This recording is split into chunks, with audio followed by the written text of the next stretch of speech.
Eu farei a leitura e peço aos irmãos que acompanhem. Marcos capítulo 4. Marcos 4, verso 3 ao 8, e depois eu lerei do 13 ao 20, onde está a parábola do semeador e sua explicação. Assim diz a palavra de Deus: ouvi, eis que saiu o semeador a semear, e ao semear, uma parte caiu à beira do caminho, e vieram as aves e a comeram.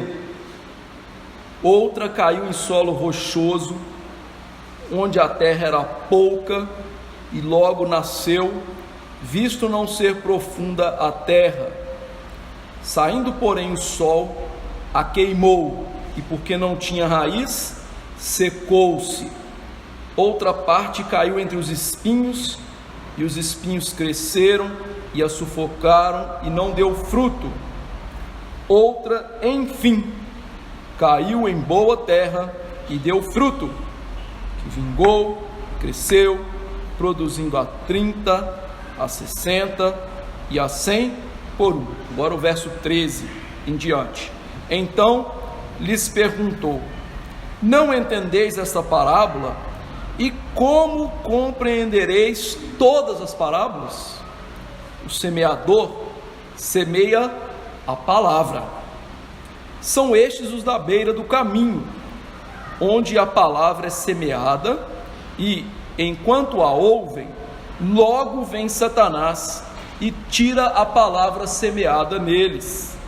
Semelhantemente, são estes os semeados em solo rochoso, os quais, ouvindo a palavra, logo a recebem com alegria, mas eles não têm raiz em si mesmos, sendo antes de pouca duração.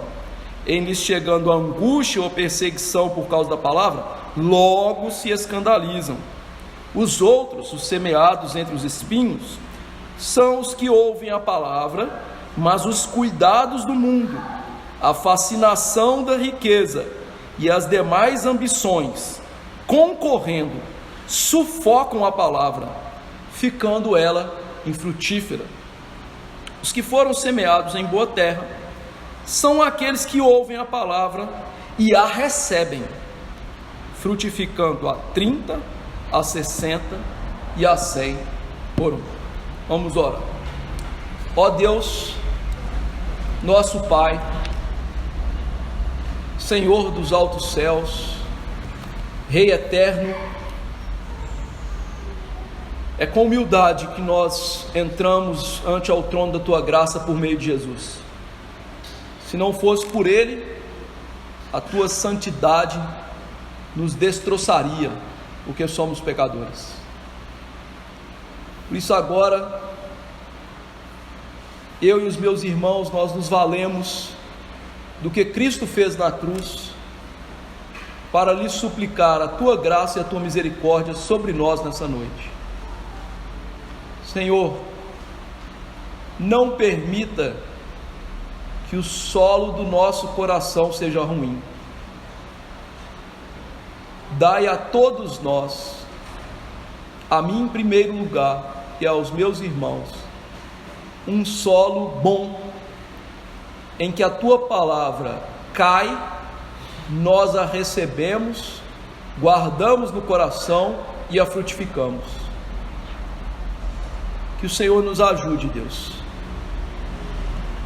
porque nós somos pecadores e não merecemos a ajuda do Senhor, mas para o louvor da Tua glória,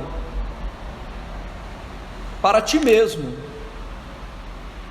que o Senhor nos dê graça de ouvir com bom e reto coração. Abençoe esta igreja e a Tua igreja reunida nesse momento para ouvir a palavra. Nós precisamos de frutos espirituais, nós precisamos de verdadeira pregação, mas nós precisamos também de verdadeiramente ouvir a palavra. Faça isso nos nossos dias, aviva a Tua obra.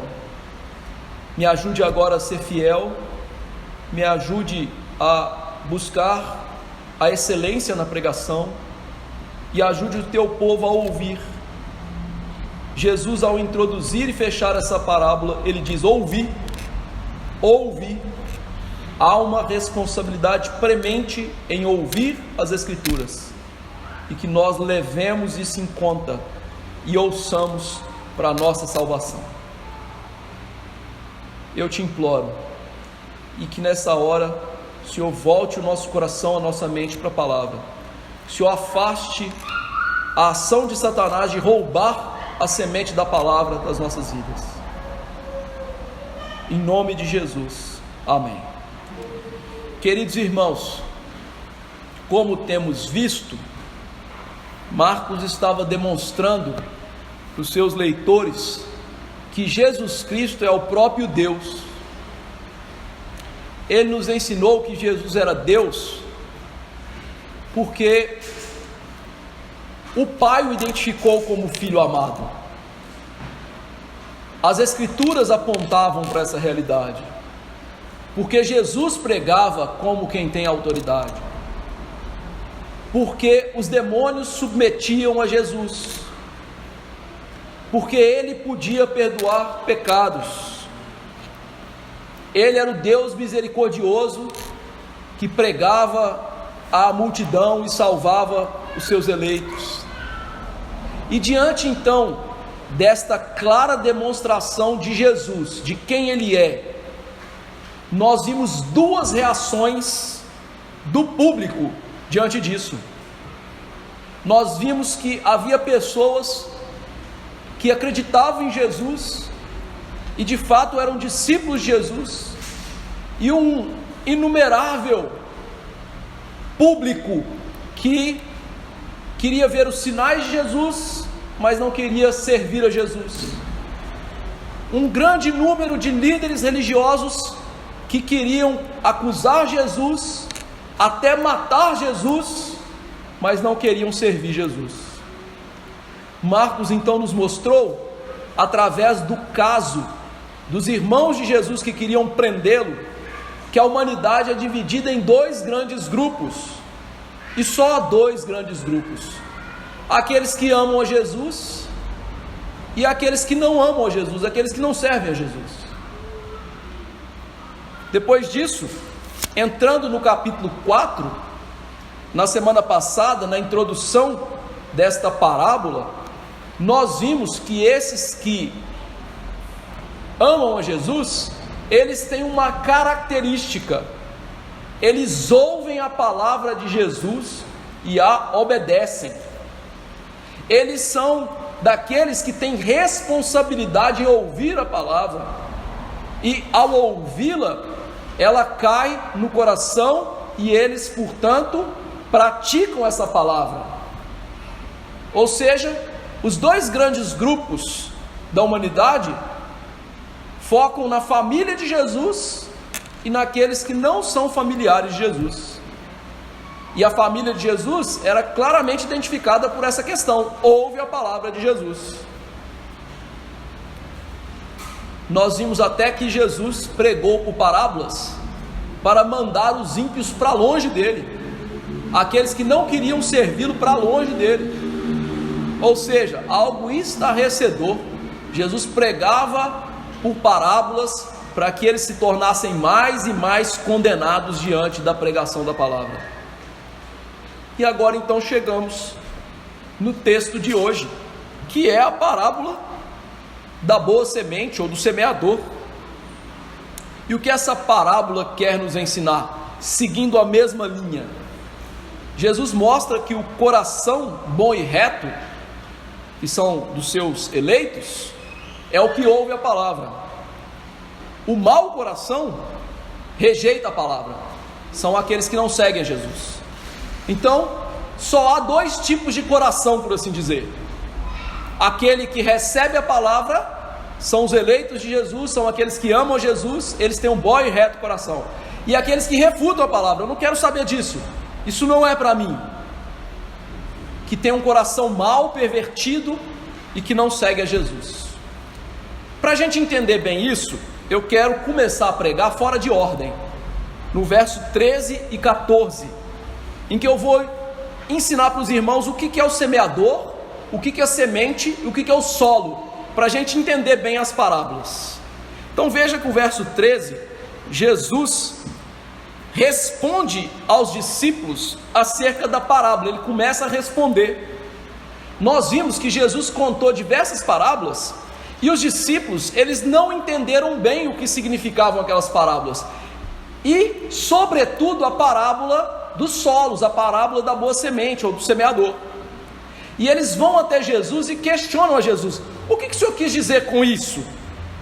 Nós já vimos que essa atitude deles em relação à palavra de Deus é algo louvável, ou seja, eles foram até Jesus para aprender mais da palavra, mostrando que o coraçãozinho deles queria a palavra, queria mais de Deus, queria aprender as coisas de Jesus, que eles tinham um real interesse em Deus, na sua palavra e no seu reino. E é por causa desse interesse que Jesus vai responder os discípulos. Mas veja que ele começa a resposta puxando a orelha deles. Jesus diz: se vocês não entendem essa parábola, como que vocês vão entender as demais? O que Jesus estava ensinando aqui é que a parábola da boa semente, ou dos solos, ou do semeador, tanto faz como você a chame, ela é uma chave exegética, hermenêutica, interpretativa das demais parábolas que ele conta ao longo do seu evangelho. Ou seja, essa parábola é como se fosse um segredinho ali, para desvendar todas as outras que ele iria contar, e toda a pregação que tinha diante dos apóstolos. Ela era essencial para o ministério deles. Por quê? Você tem que se lembrar que Jesus havia escolhido esses homens para serem apóstolos, mas ele está treinando esses homens para enviá-los, e está chegando próximo o dia que eles vão sair ali das asas de Jesus para pregar o evangelho. Então eles precisavam ter uma noção exata do que aconteceria quando eles pregassem o evangelho.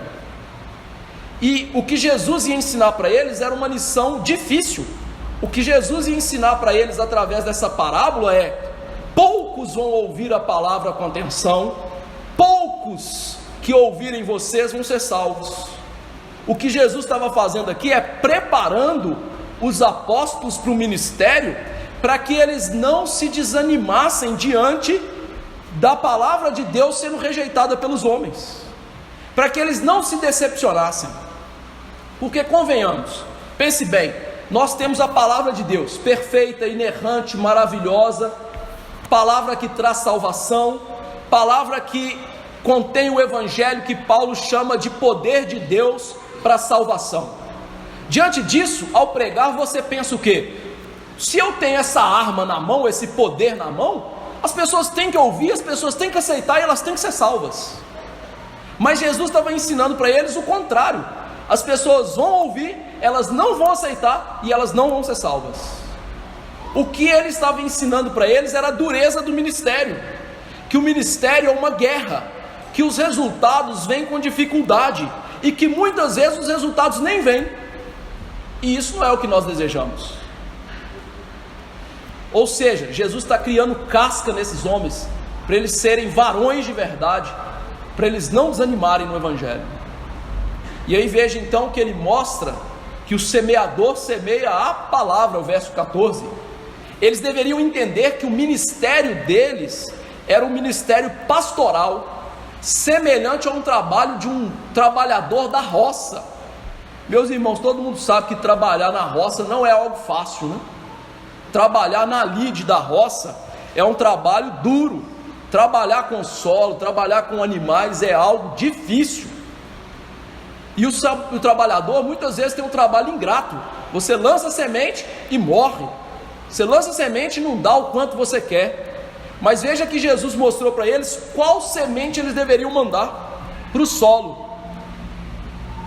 Mas antes da semente, preste atenção, ele diz: o semeador semeia a palavra. Quem é o semeador aqui? No contexto que nós estamos vendo, o semeador é Jesus. Por quê? Nós estamos vendo que uma multidão está rejeitando a Jesus, e só os seus discípulos estão procurando mais conhecimento da palavra e atender a palavra. Então o que Jesus está fazendo é aplicando aquela realidade a si mesmo, mostrando o quê? Eu, o semeador, eu lanço a palavra. E veja o que está acontecendo, a multidão não quer me ouvir, só vocês estão ouvindo, mas o que eu faço? Eu semeio a palavra. E aqui Jesus toma como um tipo de todo pregador verdadeiro. O pregador verdadeiro, ele prega a palavra de Deus, ele semeia a palavra de Deus, que é, segundo as Escrituras, a divina semente. Pedro aprendeu tão bem essa lição, que na sua carta ele escreveu o seguinte: pois fostes regenerados, não de semente corruptível, mas de incorruptível, semente, mediante a palavra de Deus, a qual vive e é permanente. 1 Pedro 1, 23. Pedro entendeu bem essa mensagem. O que nós precisamos lançar? A semente. O que essa semente faz? Ela traz vida aos que estão mortos espirituais. E é isso então o que o pregador e todo crente que for evangelizar tem que fazer: semear a palavra de Deus. Isso é tão importante porque sem isso não há vida espiritual, não há o ressuscitar dos mortos espirituais para Cristo. Sem a verdadeira pregação da palavra não existe salvação. Por isso é triste nós vermos em nossos dias muitos pregadores que semeiam doutrinas de homem e não a palavra de Deus. Semeiam aquilo que as pessoas querem ouvir, mas não o que elas precisam ouvir. Semeiam aquilo que agrada aos ouvintes pecadores, mas não o que salva a alma. Veja, meus irmãos, aquilo que agrada as pessoas pode parecer uma semente muito fértil. Por quê? Porque enche igrejas, mas na verdade o produto que dá não é vida eterna, pelo contrário, é condenação. Há muitos pregadores então que estão usando as suas Bíblias, pregando palavras de Deus, mas não a palavra de Deus, porque distorcem as Escrituras, pregam uma falsa mensagem, um falso evangelho, tal como o seu pai Satanás o faz. Lembre-se que quando o homem caiu, Satanás usou a palavra de Deus para enganar Eva. Quando Jesus foi tentado, Satanás usou a palavra de Deus para tentar enganar a Jesus. Por isso é tão sério essa parábola. Ela é o paradigma do ministério pastoral. Se nós pregarmos algo que não seja o sentido real da palavra de Deus, não será a semente de Deus lançada ao solo, não haverá salvação, não haverá frutos. O semeador semeia a palavra, mas ele lança essa palavra no solo. Aqui em Marcos ele não fala o que é o solo, mas em Lucas e Mateus ele fala que o solo é o coração das pessoas. Mas o que a Bíblia fala sobre coração? A Bíblia mostra que o coração não é o órgão do nosso corpo. A Bíblia, quando fala de coração, ela não está falando do nosso órgão, que bombeia o nosso sangue. A Bíblia se refere ao coração como o centro do nosso ser. É do coração que brotam as nossas emoções, que brotam os nossos pensamentos, os nossos desígnios, a nossa vontade. Ou seja, o coração é o centro de controle do homem, é aquilo que comumente chamamos de alma. Coração é igual alma. E que tipos de coração existem na Bíblia? Em suma, 2 tipos. O primeiro deles é o coração maligno. Quando Deus criou o homem, Deus criou um homem com um coração bom, coração reto, um coração que seguia a palavra de Deus. Eclesiastes 7:29 diz: eis o que tão somente achei, que Deus fez o homem reto, mas ele se meteu em muitas astúcias. Deus criou o homem lá no Éden bom. O problema é que o homem decidiu ouvir a Satanás, e a partir disso o coração do homem não é mais bom. A palavra de Deus, como nós lemos em Jeremias, diz: enganoso é o coração, mais do que todas as coisas, desesperadamente corrupto, quem o conhecerá? O coração do homem sem Deus é corrupto, não é só corrupto, é desesperadamente corrupto. Ou seja, o coração do homem sem Deus, ele quer se entregar aos desejos e pensamentos pecaminosos, e ele é enganado por esse coração, que o faz acreditar que ele está certo, que ele é bom, que ele está no caminho certo. Por isso, esse papinho de pregadores de hoje, e pessoas aí que ficam coaching, ajudando as pessoas, dizendo siga o seu coração, é um caminho que leva o homem para o inferno. Cada um que quer seguir o seu coração só pode ter um destino final, meu amigo, o inferno. Porque esse coração é mau, é corrupto, é desgraçado. Então a Bíblia mostra que todos nós precisamos de um outro coração. Um coração que a Bíblia chama de bom e reto. Ela fala dele em diversos lugares, mas eu quero mostrar 2 textos. E aí nós vamos ver que Deus salva estes e que Deus é quem dá este coração. O Salmo 7,10 diz: Deus é meu escudo, Ele salva os de reto coração. Ou seja, Deus salva aqueles que têm um coração bom. Aí você pensa, quem tem o coração bom? Aquele que Deus faz isso nele. O Salmo 51 verso 10 diz: cria em mim, ó Deus, um coração puro, e renova dentro de mim o espírito inabalável. Salmo 51, 10. Interessante que os Salmos 51 e 7 são do mesmo autor, Davi. Davi entendeu que Deus salva os de bom e reto coração. Quem são os de bom e reto coração? Aqueles que Deus lhes deu um coração novo, um coração diferente, um coração que vem pelo Espírito Santo, que é o que Cristo ensinou a Nicodemos. Se você não nascer de novo, amigo, você não pode entrar no reino de Deus. Então um reto coração, um coração bom, um coração puro, não é natural ao homem, é antinatural.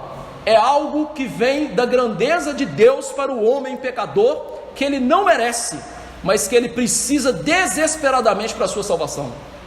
Então nós temos agora a chave para aprender a parábola. O semeador é o pregador, a semente é a palavra, o coração é o solo. Vamos ver então estas coisas. O verso 4 e 15, no nosso segundo ponto do sermão, nós vamos ver o coração insensível. Diz aí o verso 4: ao semear, uma parte caiu à beira do caminho, e vieram as aves e a comeram. O verso 15, que é a explicação de Jesus: são estes os da beira do caminho, onde a palavra é semeada. Enquanto a ouvem, logo vem Satanás e tira a palavra semeada neles. Veja que Jesus usa uma linguagem muito simples da Palestina. Ele fala do costume deles semearem o trigo e a cevada manualmente. Hoje a gente tem aquelas máquinas, né, que fazem o sulco, a semente cai no lugarzinho certo, mas naquela época era tudo no ser humano, e ser humano erra. Então a parte da semente não ia cair onde foi arado o solo, ia cair fora, ou seja, onde o ser humano pisava no caminho. E quando se pisa muito solo, o que você faz com o solo? Você vai compactá-lo, amassá-lo, torná-lo duro.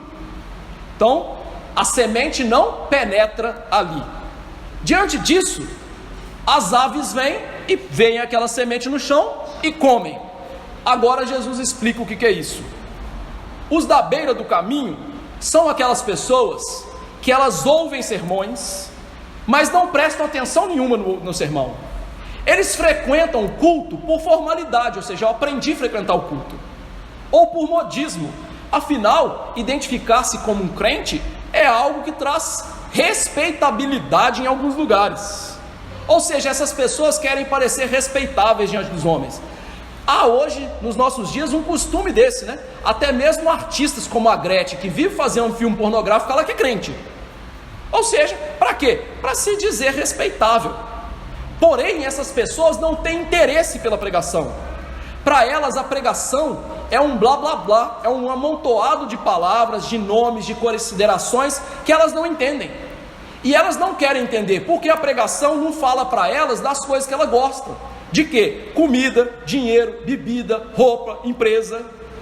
Enquanto essas pessoas escutam os sermões, elas perdem os seus pensamentos nessas coisas.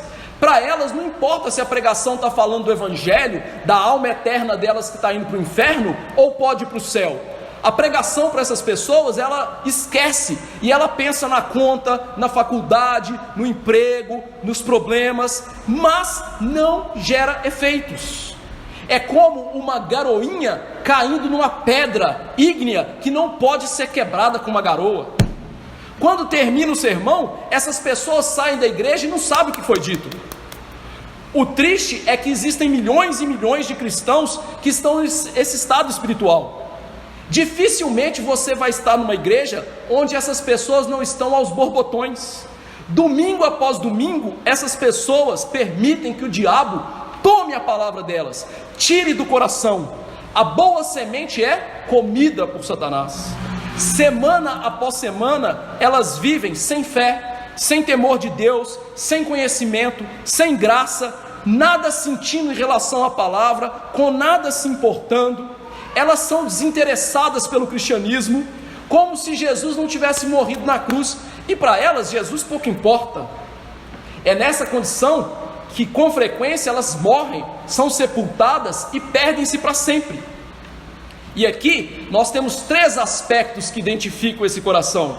Um coração duro, em primeiro lugar, então, ouve a palavra, mas não entende a palavra.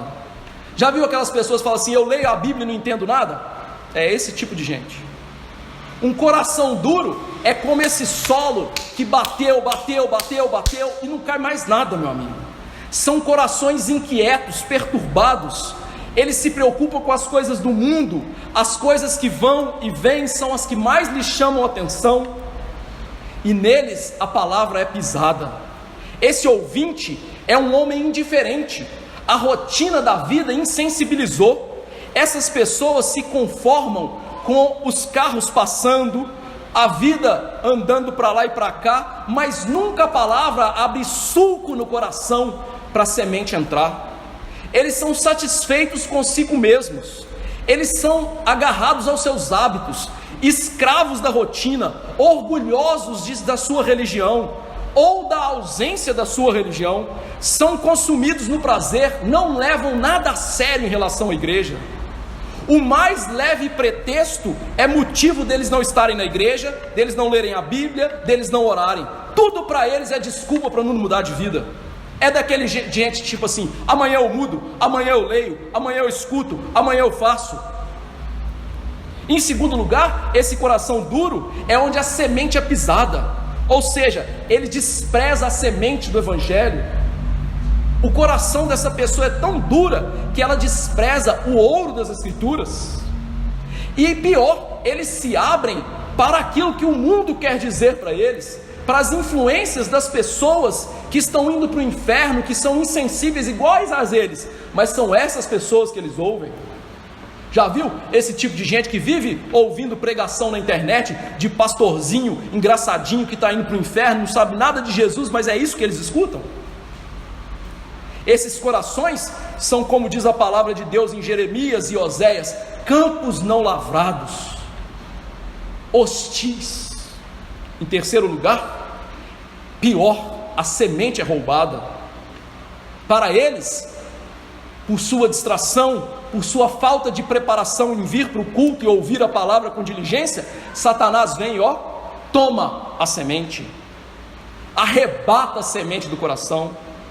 E veja que essas pessoas então estão à mercê do diabo, são na verdade opositores de Cristo, serventuários do diabo, que vem e lhes toma a semente e lhes dá a impressão de que a semente está ali, está frutificando, está crescendo. E aqui nós aprendemos uma coisa terrível: o diabo é um grande inimigo da pregação, e se nós não nos opusermos a ele, ele não fugirá de nós, ele tomará a palavra da verdade, e não haverá mudança nas nossas vidas. Terrível, não é mesmo? E sabe como ele faz isso? 2 Coríntios 4,4 diz: o Deus desse século cegou o entendimento das pessoas, ele rouba o entendimento espiritual. Por isso você vê pessoas na igreja cometendo pecados, falando asneiras, e elas nem percebem que elas estão vivendo assim. Esse é o coração à beira do caminho. O ponto 3, que é o segundo coração aqui, é o coração rochoso. Versos 5, 6, 16 e 17. Diz assim: outra caiu em solo rochoso, onde a terra era pouca, e logo nasceu, visto não ser profunda a terra. Saindo, porém, o sol, queimou-se, porque não tinha raiz, secou-se. Agora verso 16 e 17, a explicação: semelhantemente são estes os semeados em solo rochoso, os quais, ouvindo a palavra, logo a recebem com alegria, mas eles não têm raiz em si mesmos, sendo antes de pouca duração, eles chegando a angústia ou a perseguição por causa da palavra, logo se escandalizam. Veja que a semente aqui caiu num solo rochoso. Na Palestina, nos dias de Jesus, era típico haver uma camada de solo sobre rocha, camadinha fina. Isso fazia com que a semente caísse e brotasse rápido, mas como não tinha como a raiz passar pela rocha, penetrar a rocha, não dava raiz direito. O solo vinha causticante, quente da Palestina, tipo solo curvelando, e fazia o quê? Queimava a planta. Eu vou dar um exemplo muito claro aqui pra gente. Já tentou fazer aquele experimento do feijãozinho? Você põe o feijão lá no algodãozinho, põe lá, ele nasce como? Numa velocidade. Num dia para o outro ele já está uma plantinha, né? Só que não está a raiz no solo. Vem o sol e esturrica o bichinho, e aí nossas crianças choram. O solo rochoso é esse solo. O que significa isso? Sobre eles, a pregação do Evangelho produz influências temporárias, mas não produz efeitos profundos e permanentes. Essas pessoas, elas têm prazer em ouvir sermões nos quais a verdade é fielmente exposta. Eles falam com aparente alegria e entusiasmo da doçura do Evangelho, da felicidade que experimentam em ouvi-lo. Elas podem ser comovidas nos sermões às lágrimas pelos pregadores, e podem falar com aparente sinceridade dos seus próprios conflitos, das suas esperanças, das suas dificuldades, desejos, temores. No entanto, não há estabilidade no cristianismo dessas pessoas. Diz o texto, eles não têm raiz em si mesmos, são de curta duração. Ou seja, essas pessoas, não há qualquer operação real do Espírito Santo nos seus corações. A influência que a pregação faz com essas pessoas é semelhante a uma plantinha que nasce e morre. Desaparecem as impressões tão rapidamente quanto surgiam. Enxergando angústia ou perseguição, logo voltam atrás.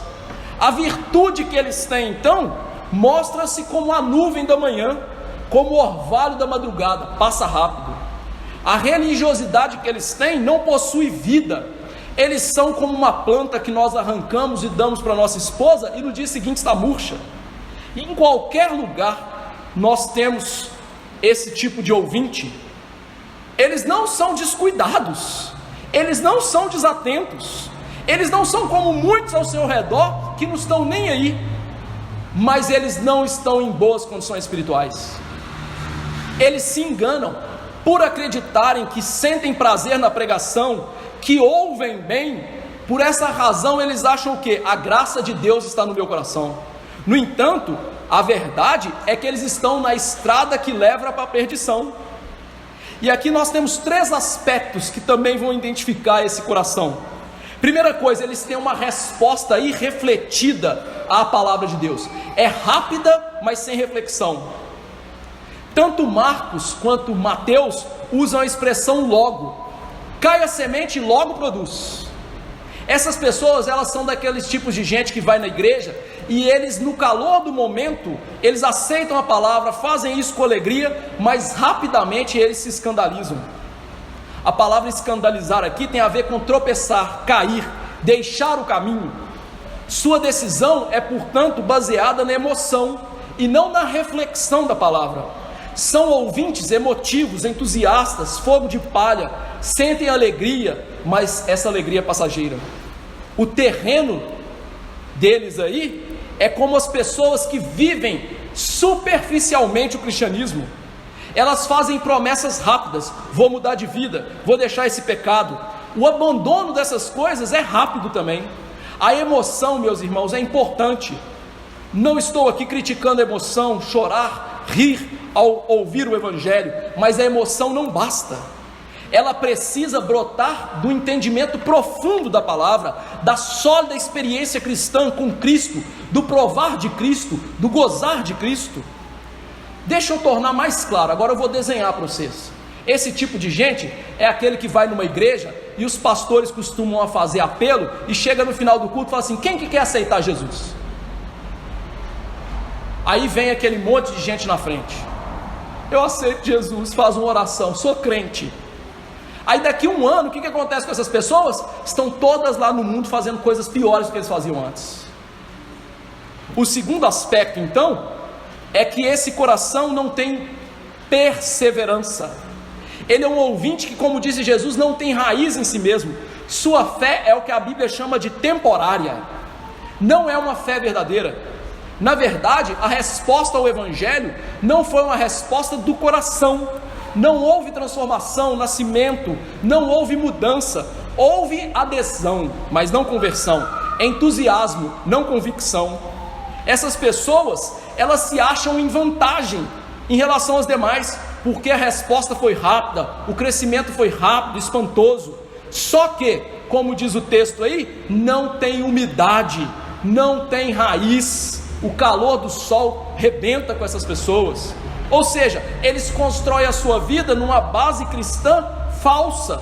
Eles constroem a sua vida de cristianismo sem a verdadeira fé em Cristo, só nas vantagens do cristianismo. Ora, quem que é o bobo que quer ir para o inferno? Você pergunta a pessoa, você quer ir para o inferno ou para o céu? Só se o sujeito tiver sem noção que ele vai fazer, eu quero ir para o inferno, eu quero isso aí para mim. Mas esse tipo de gente, então é esse, ó, eu aceito. Mas quando chega a angústia de ser crente, ela deixa o cristianismo. E meus irmãos, ser crente traz angústia, porque ser crente é negar a si mesmo. Ser crente é tomar a cruz e seguir. Ser crente, como disse Jesus, é ser tão radical contra o pecado que ele disse: é melhor a gente arrancar os olhos, perder a mão e entrar no céu sem o olho, sem a mão, do que ir para o inferno com tudo. Ou seja, o crente ele é radical em relação às coisas do pecado. Quando vem a perseguição, ele deixa. Quando as pessoas perguntam: você é crente? Você não faz mais essas coisas? Você agora está lá naquela turma boba? Ele faz o quê? Ele deixa. Não há perseverança dos santos, que nas escrituras é a marca da verdadeira salvação. Como disse Jesus, aquele que perseverar até o fim será salvo. Em terceiro lugar, esse coração superficial aí, ele não avalia os custos do discipulado. Jesus mostrou que o evangelho, o discipulado, ele traz custos tenebrosos na nossa vida. Certa vez, certas pessoas chegaram diante de Jesus, falaram assim: Senhor, a gente quer te seguir. E ele falou assim: olha, o filho do homem não tem onde reclinar a cabeça. As raposas têm seus covis, as aves dos céus ninhos, eu não tenho onde reclinar a cabeça. Um monte foi embora. Chegaram diante dele e falaram assim: Jesus, eu quero te seguir, mas deixa eu enterrar meu pai. O pai do sujeito não estava morto não, ele queria viver com o papai até o papai morrer e depois seguir Jesus. Jesus falou assim: deixa os mortos enterrar os seus mortos. Ou seja, Jesus disse o seguinte: se você amar seu pai, sua mãe, sua mulher, seu filho mais do que a mim, você está indo para o inferno, você não é digno de mim. Ou seja, discipulado, ser crente, meu amigo, é algo pesado, é morrer para si mesmo, é matar o eu no altar de Deus. E esses ouvintes que logo querem ser crentes, logo também se escandalizam, deixam o evangelho. J.C. Ryle diz o seguinte: eles ignoram o fato de que o caminho da cruz é o que nos leva para casa. Jesus disse: quem quer vir após mim, tome a sua cruz, faça o quê? Vive do jeito que quer, nega a si mesmo e me segue. Nega a si mesmo. Discipulado cristão é autonegação, sacrifício, serviço, sofrimento. Aí dá uma olhada para as igrejas. As pessoas querem servir a igreja? As pessoas querem negar a si mesmo? As pessoas querem passar por sofrimento para serem mais santas? O que será que elas são então? Terceiro tipo de solo ruim: o solo entre os espinhos. Versos 7, 18 e 19. Outra parte caiu entre os espinhos, e os espinhos cresceram e sufocaram e não deu fruto. Jesus explica o que é isso, versos 18 e 19. Os outros, os semeados entre os espinhos, são os que ouvem a palavra, mas os cuidados do mundo, a fascinação da riqueza e as demais ambições correndo junto, sufocam a palavra, ficando ela infrutífera. Jesus diz que outra parte caiu entre os espinhos, ou seja, entre as ervas daninhas. Quem tem experiência de plantar, experiência de roça, sabe disso, né? Erva daninha, meu amigo, cresce mais rápido do que a planta que você quer que cresça. E se deixar, ela mata a sua planta, não é assim? Jesus está falando desse tipo de coisa. A semente caiu, mas vai brotar. As ervas daninhas vêm e cresce mais rápido e mata. O que ele quer ensinar com isso? Essas pessoas são aquelas que dão atenção à pregação e até certo ponto obedecem à pregação. Em seu entendimento, eles concordam com ela. Eles falam assim: rapaz, isso aí é muito lógico, isso é verdadeiro, eu tenho que acreditar nisso. Em sua capacidade de julgar, eles aprovam a pregação. Sua consciência é até afetada pela verdade. Os seus afetos voltam-se de maneira favorável para a verdade. Eles reconhecem que a verdade é boa, é digna de ser recebida. Chegam até a abster-se de coisas que o Evangelho condena. Ou seja, aquelas pessoas que chegam na igreja, param de beber, param de fumar, param de dançar agarradinho, né? Adotam hábitos exigidos pelo Evangelho, dão dízimo, vão na igreja, coisas do tipo. Mas eles param aí. Parece que existe uma barreira. Eles nunca obedecem de maneira plena. Eles sempre têm alguma coisa que eles falam assim: aqui eu não obedeço, aqui eu não mudo, aqui eu quero continuar assim. E o que é o problema do coração dessas pessoas? Chama-se mundanismo. Diz aí que os cuidados do mundo, a fascinação da riqueza, as demais ambições correm mais rápido do que a palavra de Deus e matam a palavra. Ou seja, essas coisas impedem que a palavra de Deus exerça o seu efeito pleno sobre essas almas. Com tudo o que a palavra é, ela não vai exercer o seu poder. Aparentemente essa pessoa está achando que a palavra está gerando ali frutos, que está tudo favorável, que é promissor o estado espiritual delas, mas elas nunca avançam espiritualmente. Elas sempre ficam ali mirradas, sem crescimento. Chegam a um padrão, mas não o padrão completo do cristianismo do Novo Testamento. Por isso não produzem frutos perfeitos.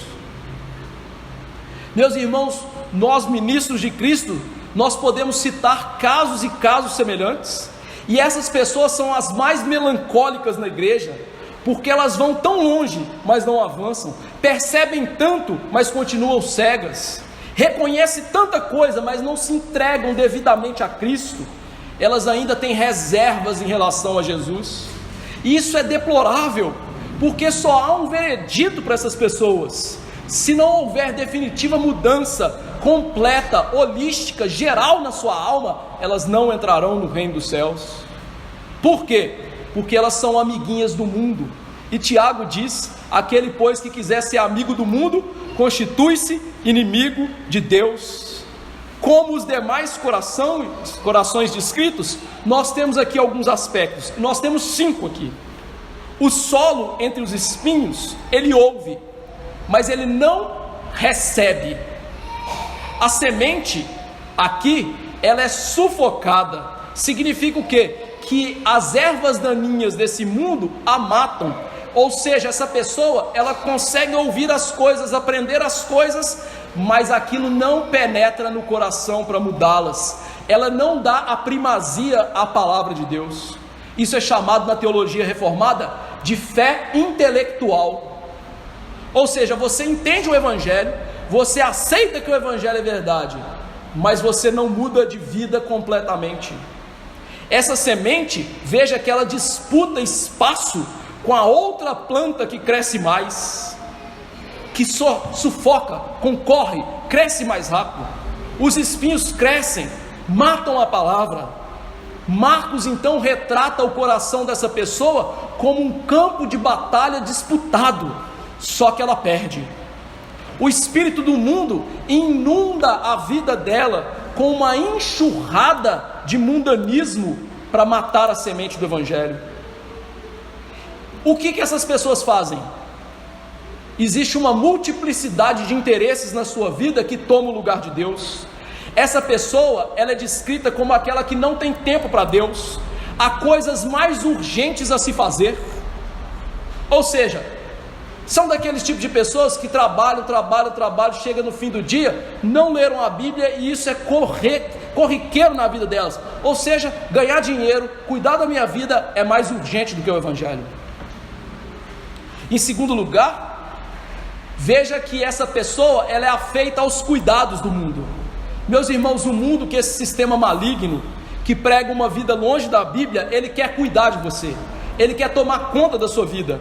Essas pessoas, elas deixam o mundo tomar conta da vida delas, prevalecer na vida delas. O mundo fala mais alto do que o Evangelho. As glórias do mundo, ser reconhecido como uma pessoa importante, é mais fascinante para ela do que as promessas da graça e viver como Deus manda. Elas têm desejos nos olhos, desejos da carne. Para quê? Para que Deus seja escanteado, seja segundo lugar na sua vida. Esse tipo de crente é chamado de crente mundano. Ele serve a dois senhores, mas ele jamais vai agradar a Deus. Esse coração, ele é um coração ocupado com a riqueza. Esse ouvinte é aquele tipo de pessoa que dá mais importância aos bens materiais do que à graça de Deus. Ele não é como o salmista que diz assim: a tua graça é melhor do que a vida. A tua graça é melhor do que a vida. Ele não é como o salmista que diz que a verdadeira herança dele era Deus e não a terra prometida. Esse tipo de gente, a riqueza, as coisas legais do mundo, chiques do mundo, são muito melhores para ela, falam muito mais alto no coração dessa pessoa do que Deus. Elas se esforçam para conseguir uma posição social, uma posição no emprego, às custas da sua vida espiritual, e toda a ansiedade dela ter coisas nesse mundo, ser importante nesse mundo, é mais importante do que Deus. Em quarto lugar, um coração entre os espinhos, ele tem as ambições da vida, que Lucas chama de deleites da vida. Ou seja, essa é uma pessoa que ela, quando sofre, ela reclama, ela gosta de murmurar contra Deus, ela não aceita o sofrimento de Deus na sua vida como algo que vai matar o seu pecado, transformar a sua vida, lhe levar mais perto de Deus. Essa pessoa, ela é hedonista, ela não quer sofrer, ela quer prazer. Tudo que ela quer fazer é buscar o prazer. Ela é daquele tipo de crente que fala assim: eu vou ler a Bíblia em 10 minutos para eu assistir um filme de 3 horas no Netflix. Ela é aquele tipo de gente que não tem prazer em Deus nas suas coisas. Ler a Bíblia é enfadonho, ir ao culto é chato, e ele sempre deseja que essas coisas acabem rápido, para ele poder fazer as coisas que lhe dão mais prazer. É assistir um futebol, é assistir um desenho, é cuidar das suas coisas. É esse tipo de gente. E mais, por fim, ele é infrutífero em quinto lugar. A semente não nasce, não encontra espaço para mudar. Como diz um comentarista, esse tipo de gente desvirtua-se numa coisa aparente, numa casca vazia, numa sombra pálida, e é como a igreja de Sardes em Apocalipse: parece vivo, mas está mortinho da silva. Agora eu vou desenhar. Esse tipo de gente é aquele que é o seguinte, eu vou descrever em termos de homens e mulheres. É aquele tipo de gente que acha, que seguir a Bíblia é loucura. Tomemos uma mulher como exemplo. Imagine uma mulher que ela é muito inteligente, estudou para ser médica, casou, está lá na igreja, parece que serve a Deus, e agora vai ter um filho. E aí qual vai ser a prioridade da vida dela, se ela for uma verdadeira crente? O filhinho dela. Só que ela não é um verdadeiro crente. Qual vai ser a prioridade da vida dela? A medicina. Ela vai pôr a medicina em primeiro lugar, contra a palavra de Deus, que diz que ela tem que ser boa dona de casa e mãe. E aí o que ela vai fazer? Ela vai ser uma boa médica, e o filhinho está com quem? Com a babá, que está ensinando o que para essa criança? Bolhufas. É esse tipo de gente, que tem um monte na igreja, Você conhece um monte assim, Agora eu vou tomar em termos de um homem. São aqueles tipos, homens, relaxados, pode até ser trabalhador, mas ele trabalha na empresa, mas ele não trabalha em casa. Ele cuida dos negócios desse mundo, mas ele não pastoreia sua esposa. Ele não ensina a Bíblia para ela. Ele não faz culto doméstico com ela e com seus filhos. Ele ganha o mundo, mas ele perde tudo. É esse tipo de gente que esse solo está falando. Ou daqueles que são piores, que são rufiões, que deixam as mulheres trabalhar, ganhar mais do que eles, e eles ficam no trabalhinho meia boca, chumbrega, sem sustentar a casa, e a mulher manda nele e manda em casa. É esse tipo de gente, que em vez de atender a Bíblia, atende o desejo do seu coração de ser um vagabundo. É esse tipo de gente. Pastor, então tem pouco crente na igreja. Parabéns, você chegou à conclusão certa. Mas quem são eles? Verso 8 e 20. E é isso que Jesus queria ensinar para os apóstolos. Verso 8 e 20. Outra, enfim, caiu em boa terra e deu fruto, que vingou e cresceu, produzindo a 30, 60 e a 100 por um. Os que foram semeados em boa terra são aqueles que ouvem a palavra e a recebem, frutificando a 30, 60 e a 100 por um. Ou seja, agora a semente caiu, meu amigo, no melhor lugar, arado, sachado, adubado, tudo que tinha de bom. E o que acontece? Produz. Essas pessoas são aqueles que realmente recebem a verdade. A verdade entra lá no coração delas, no profundo, machuca, arrebenta o coração delas. E elas, ao invés de se rebelarem, elas se mostram completamente obedientes a isso. Você percebe frutos da verdade, resultados palpáveis, inequívocos no coração e na vida dessas pessoas. Elas odeiam o pecado, elas odeiam e contra a palavra de Deus, elas se lamentam por não serem perfeitas, elas resistem o pecado e esse mundo, elas renunciam a si mesmas para entrarem no céu. Elas amam a Cristo, confiam em Cristo, são obedientes a Cristo, e santidade para eles é aquilo que eles mais amam nesse mundo. As suas conversas são humildes, têm discernimento espiritual, são pessoas pacientes, mansas, afetivas, cheias de domínio próprio, cheias de mansidão, cheias de alegria do Espírito, cheias de um sofrimento resignado pelo Evangelho. Você não consegue olhar para essas pessoas e não notar, ela é crente. Você vê o Espírito Santo ocultando-se, ou melhor, manifestando-se e não se ocultando na vida dessas pessoas. Você vê que o estado de espírito delas, onde quer que o Evangelho é pregado, é de pessoas que querem mais, procurar mais. Fala mais, Jesus, não importa a gente apanhar aqui, a gente precisa disso mesmo. O grau de espiritualidade delas pode até diferir, mas todas elas frutificam, têm arrependimento, mostram-se suscetíveis a tomar pancada da palavra. Eles se mostram então como aquelas pessoas que recebem as Escrituras e elas torcem a si mesmas para se encaixar na Bíblia, e não a Bíblia é torcida para encaixar neles. Ou seja, são aqueles que colocam a Bíblia em cima da sua vida e não a sua vida em cima da Bíblia. Eles não pisam a semente é que os destroça. E aqui, os aspectos desse coração é que ele primeiro recebe a palavra. Ele não só ouve, a palavra cai no coração.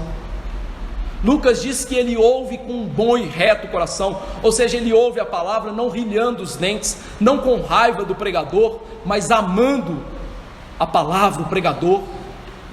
Essas pessoas, como disse o nosso irmão ali e orou, o coração delas é aberto, elas têm um propósito firme de obedecer, de colocar em prática tudo aquilo que elas aprendem e frutificam.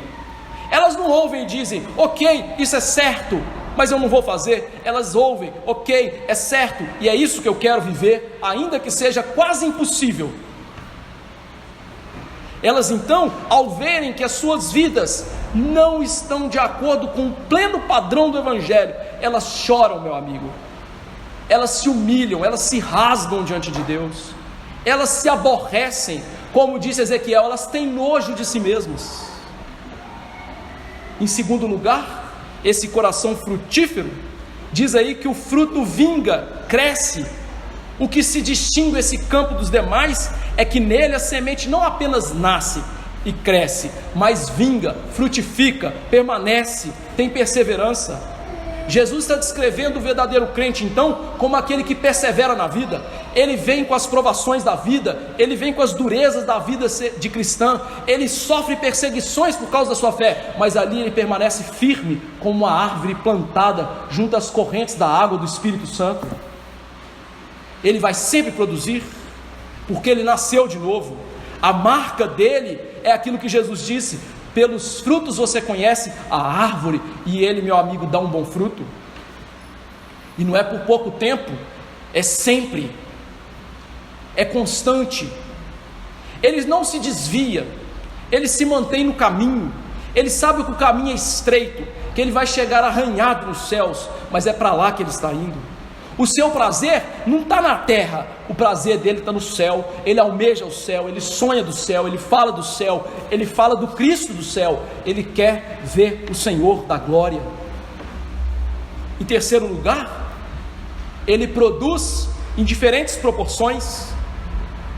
Veja que Jesus mostrou aqui que haveria diferentes tipos de crentes, no sentido de que essas pessoas elas produziriam, mas umas iam produzir a 30, outras a 60 e outras a 100 por um. Interessante, um comentarista, ele fez uma alusão a 3 pessoas bíblicas, muito amigas: Timóteo, Tito e Paulo. Ele mostrou: Timóteo, crente verdadeiro, amava a palavra, amava pregar as escrituras, mas era tímido, tinha que estar sempre ouvindo de Paulo: prega a palavra, continua filho, não desiste não. Tito amava a palavra, amava o Senhor, amava pregar, já era impetuoso, tomava decisões próprias, mas ainda tinha que ouvir de Paulo como organizar uma igreja. Ao contrário, Paulo produzia a 100 por um. A gente vê ele em naufrágio, sendo esmurrado, apedrejado, dado como morto, foi preso em Roma uma vez, depois de novo na sua morte, ou seja, desbravou o mundo com o evangelho. 30, 60, 100 por um. Mas todos os 3 tinham características comuns: amavam a Deus, se arrependiam dos seus pecados, amavam as escrituras, desejavam obedecer a Deus, sempre queriam obedecer a palavra. Ou seja, nós crentes não seremos todos iguais, não seremos todos com a mesma medida de plenitude do Espírito, mas todos os verdadeiros crentes estarão comprometidos em dar frutos para Deus, como disse João 15,5, que aqueles que são dele frutificam. E quais são os frutos? Obediência aos mandamentos de Deus. Aplicações. Agora pergunte para você, depois de tudo que você ouviu: o que é você? Que categoria de solo é a sua? Qual a sua atitude da alma em ouvir a palavra? Não se esqueça, há 3 maneiras de se ouvir a palavra sem qualquer proveito, e só tem uma correta. Nunca se esqueça que só há um sinal infalível que somos ouvintes de bom e reto coração. Esse sinal é produzir frutos de obediência à palavra, irrestrita. Repito, irrestrita. Não é obediência pela metade, é irrestrita. Que a palavra diz, você tem que fazer. São frutos espirituais verdadeiros. Se não há frutos, há uma longa jornada até o inferno. Segunda aplicação: não subestime as forças que se opõem à semeadura. Jesus começou dizendo a parábola e fechou a parábola, que nós não lemos aqui, o verso 9: ouvi. Quem tem ouvidos para ouvir, ouça. O diabo, o mundo, a sua carne vão fazer de tudo para impedir com que você escute. o diabo, o mundo, a carne vão fazer de tudo para impedir que pecadores se arrependam. Portanto, o que nós devemos fazer? Primeira coisa, aquilo que a gente ouviu semana passada, se preparar para ouvir as Escrituras. Enquanto você estiver vivendo o dia de domingo como se fosse um dia qualquer, dá ali meia hora para você vir na igreja, você toma um banho rápido, bota uma roupinha, chega aqui e ouve, o diabo vai continuar tirando a palavra do seu coração. E você vai continuar indo para o inferno se enganando. E eu não estou brincando, eu estou falando a verdade.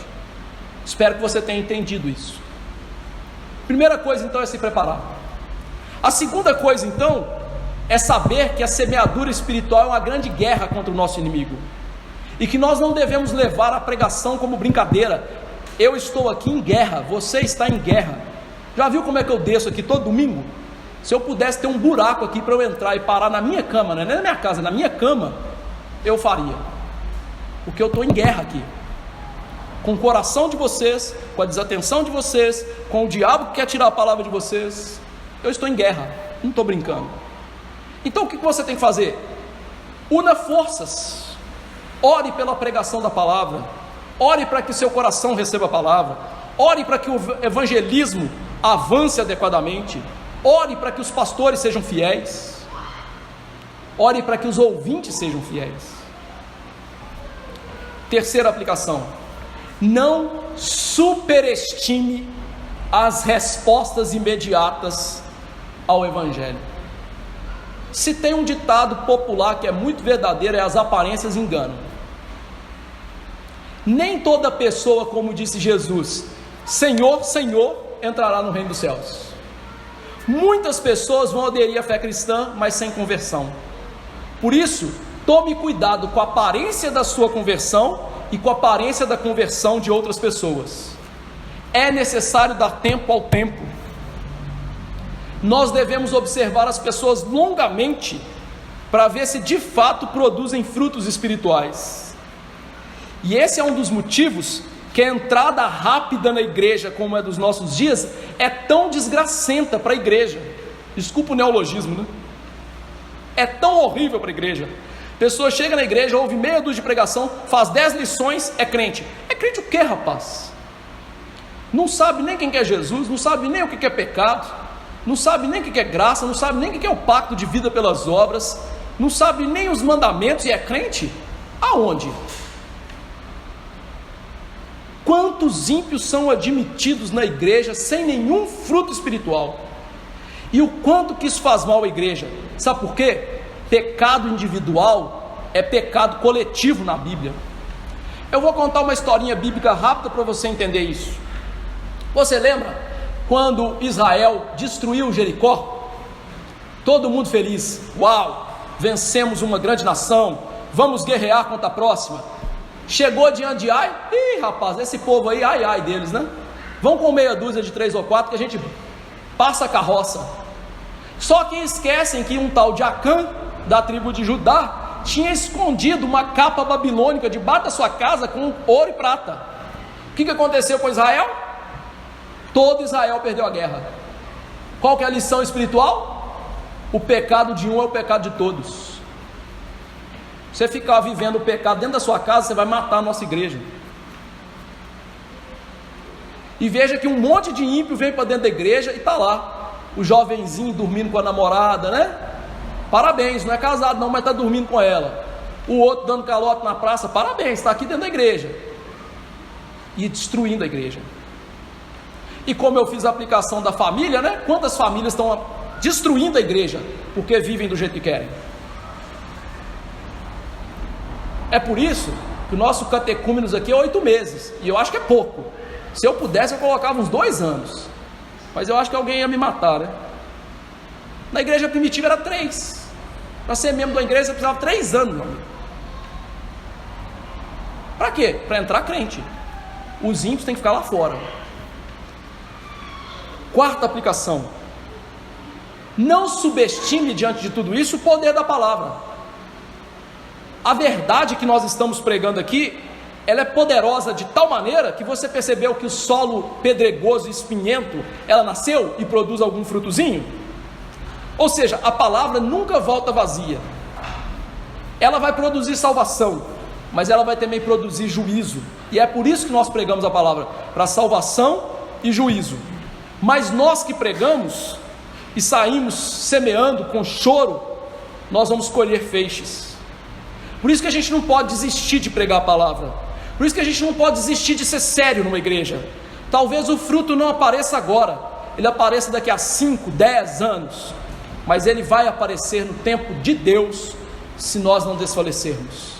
Mas se nós vendermos nossa alma ao diabo, querendo frutos rápidos, ele nunca vai aparecer. Nunca. Quinta aplicação: todos nós ouvimos uma boa semente. A pergunta que eu faço para mim, em primeiro lugar, tudo aqui vale para mim em primeiro lugar, e para você é: essa semente tem mudado a sua vida? Essa semente tem feito você ver o seu pecado, ir até Jesus, ir lá, rasgar o seu coração diante de Cristo, confessar o pecado e falar assim: Senhor, eu quero te obedecer, me ajude, eu às vezes não dou conta, mas me ajude. Você tem feito isso? Esse é o exemplo, do Richard Phillips, no livro dos homens que nós estamos estudando. Richard Phillips, ele diz em relação a ele deixar o pecado, do tabaco. Ele adquiriu o hábito, quando ele era do exército, de mascar tabaco, porque ele tinha que ficar várias noites acordados por ser um comandante de tanques. E depois ele se converteu e foi chamado para o ministério, mas ele ainda mascava tabaco. E ele tinha no tabaco um vício.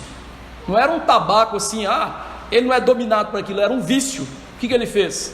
Ele viu o pecado e falou: Senhor, eu não quero ser pastor com um vício, arranca isso em mim, tira isso de mim. Eu sei que o Senhor quer que eu seja mais parecido com Jesus, eu não dou conta, tira isso de mim. Esse é o verdadeiro crente. O que Deus fez com a vida dele? Tirou. Deus já tirou tanta coisa da minha vida, pode tirar da sua também. E última aplicação: lembre-se que Jesus conta essa história para os discípulos porque eles tinham que aprender uma dura realidade. Quando nós nos tornamos semeadores, a gente tem que aprender, em primeiro lugar, não serão todos salvos.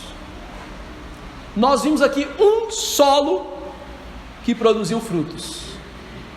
25%. É pouco, né? Parece pouco.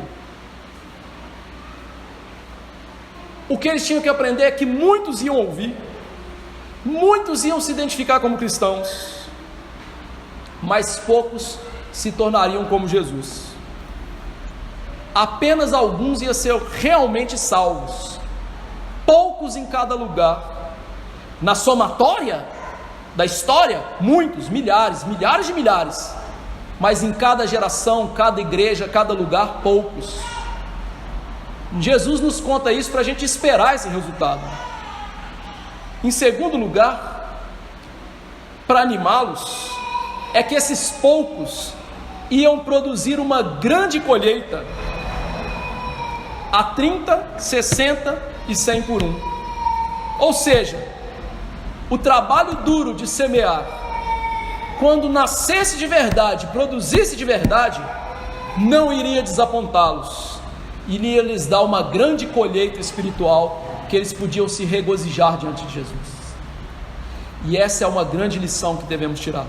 Talvez sejam poucos os que sejam salvos aqui na nossa cidade, na nossa região, mas esses produzem uma colheita grandiosa e que dá uma alegria maravilhosa. Louvado seja Deus por isso. Vamos cear.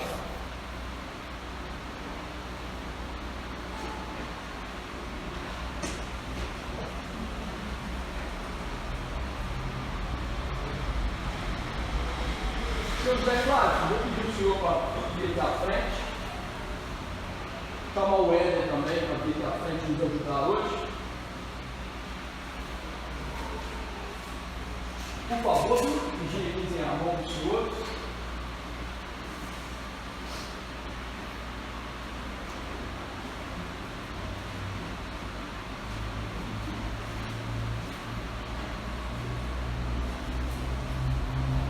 Falando do Senhor em Marcos, capítulo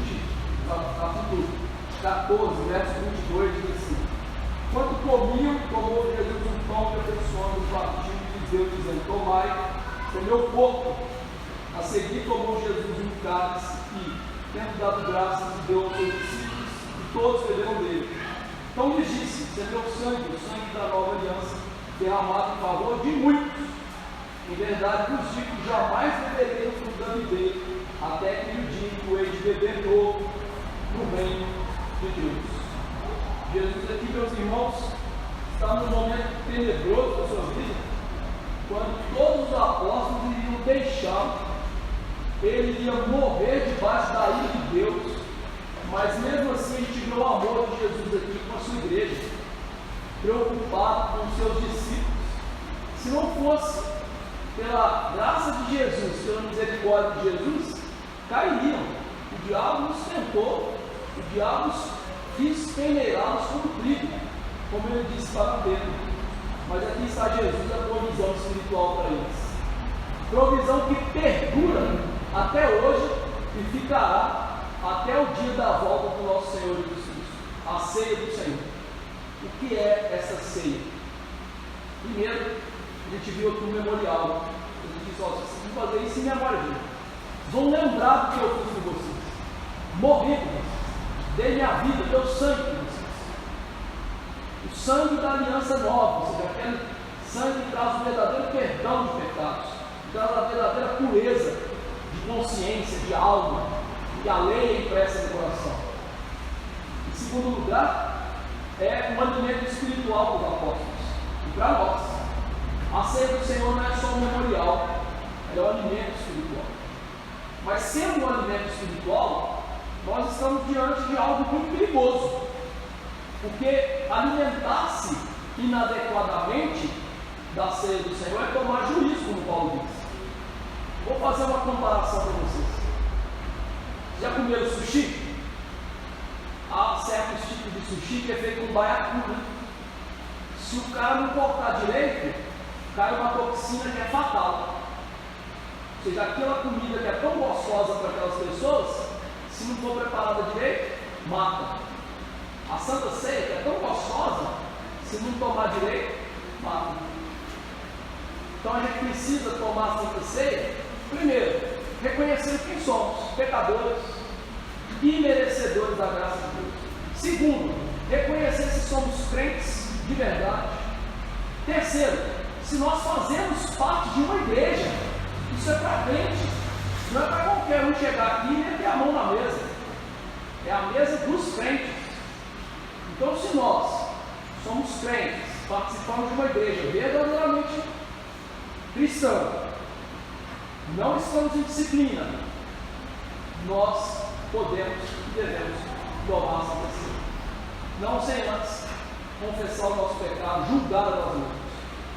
Se você se julga merecedor, você já está no caminho errado. Na ceia do Senhor, a gente tem que ir como um mendigo sentado à mesa da rainha da Inglaterra, cheio de recalque. Ou seja, são os mendigos na mesa do rei. Tendo isso em vista, vamos orar para que Deus tire os elementos do uso comum. Vai ser pão e vinho aqui, mas que seja usado pelo Espírito Santo, pela nossa fé, para nos alimentar. Oremos.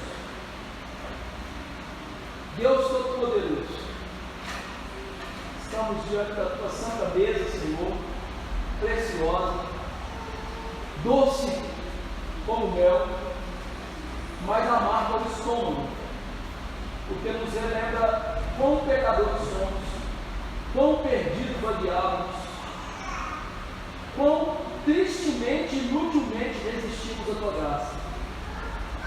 Mas Deus, temos uma realidade bendita aqui. Nosso Senhor morreu por nós pecadores. Nosso Senhor morreu para nos tirar dessa servidão ao pecado, para que servíssemos ao Senhor em novidade de vida. E Deus, é isso que queremos ao tomar a Santa Ceia. Um alimento espiritual para a nossa alma, de maneira que nos impulsione a servir a Jesus de verdade, a nos alimentar de Cristo e ter nele gozo e preciosidade, dos nossos corações. Ó Deus, ajude-nos. Nós somos tão pequenos, tão falhos, e se não for pela ajuda do Senhor, nós vamos tomar juízo. Por isso, perdoe, tenha misericórdia de nós, que a nossa consciência agora seja afetada, o nosso coração também, e a palavra da verdade aqui pregada e ministrada pela Santa Ceia caia no nosso coração para a frutificação. Para isso, ó Deus, que o Teu Espírito atue, que o Teu Espírito tire esses elementos do uso comum do mundo espiritual, e que Ele use a nossa fé para a fortificação das nossas almas, do nosso coração. E é no nome de Jesus que eu lhe imploro essas coisas. Amém. Na noite em que nosso Senhor foi traído, Ele tomou o pão, deu graças, partiu e disse: esse é meu corpo, que é dado por vós. Fazer isso em memória de mim. Aqueles que forem receber, quando os irmãos forem aproximando, coloquem-se de pé para serem distinguidos, e ao receber já pode tomar dos elementos.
Por semelhante modo, irmãos, o Senhor Jesus também tomou o cálice, o cálice da nova aliança do meu sangue.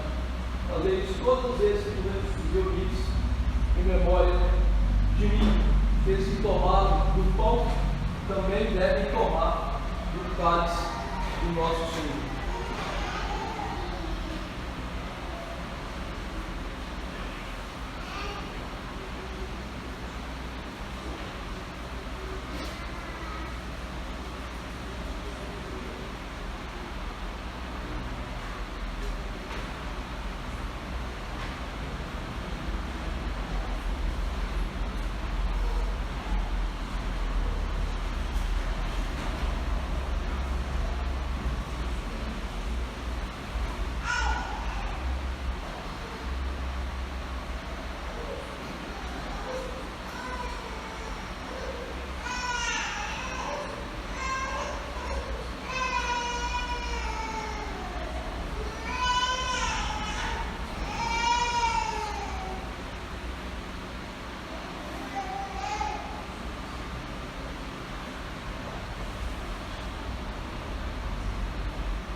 Vamos colocar de pé e encerrar o culto. Ó Deus,